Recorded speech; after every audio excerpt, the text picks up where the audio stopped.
Mr. Speaker, I'm actually very, very proud of this bill. And I know for a fact that when members get up on the floor of this House to say that they are representing the people, please go back to your seat. That they want things to be better for their constituents, I believe that, and it makes me proud to be a member of this House. What this bill seeks to basically do, Mr. Speaker, is to provide a social security and welfare board that will be vested in responsibility, Mr. Speaker, for the welfare of citizens. And the point right here, Mr. Speaker, is it does not contravene Section 42 of the Constitution, which is the right to freedom from discrimination. It does not, because what it does is provide for the welfare of citizens.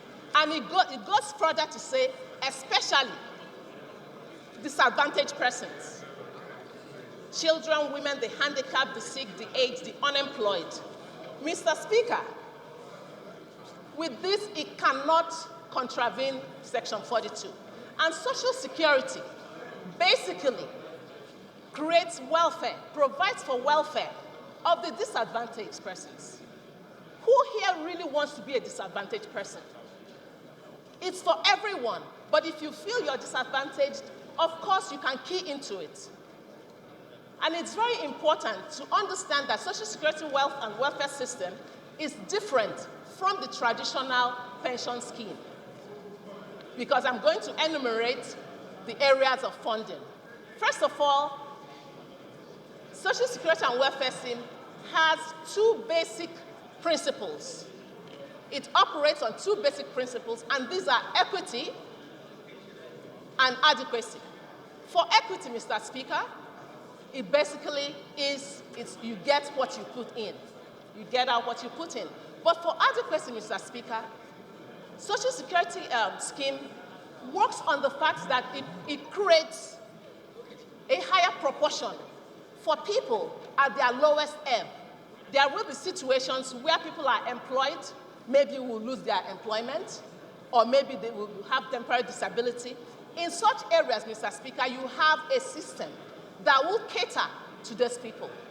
Right now, Mr. Speaker, we have Empower, something that we appropriated for, giving 5,000 to people. Last time we had Shopee.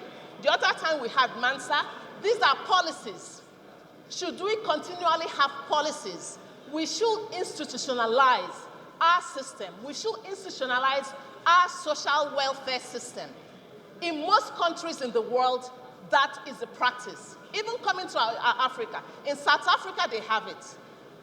You know, in all this Tanzania, they have all these things. Of course, UK, America, Ireland, New Zealand, Sweden, Norway. You have it in most countries in the world because they understand that the citizens require a social safety net.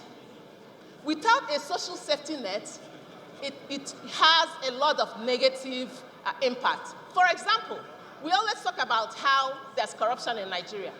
Let's face it, when people get into situations, when they get into positions, they tend to save for a rainy day for themselves because they feel that there's no government that actually saves for a rainy day for them. What the Social Security and Welfare Bill does, Mr. Speaker, is to provide a safety net for the citizenry of Nigeria. That's basically what it does. So you don't have that aggression to grab and steal money and save for yourself because the government is there to provide your basic needs. We're not talking about luxury here, Mr. Speaker. And we're not talking about order, please. Honorable members, please. We're not talking about area that contributes silence, any please. Part of the Constitution, Mr. Speaker.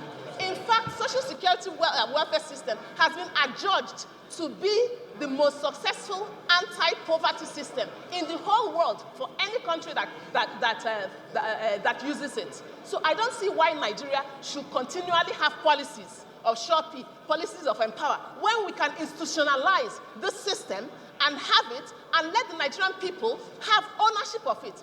It's high time that Nigerians feel and know that they own the country, that it is not other people's country. When we have this scheme that takes care of people, then we begin to own Nigeria. We begin to imbibe the ownership spirit, which we need in order to be patriotic, which you need in order to stop all this unnecessary corruption.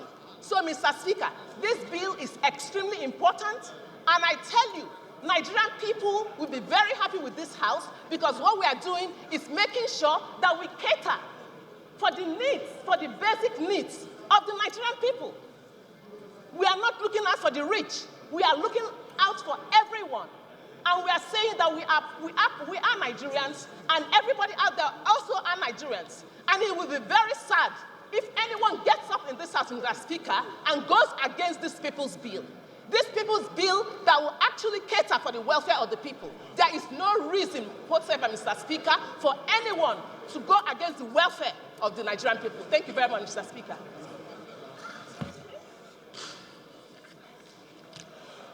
Have all the sponsors of the bill spoken?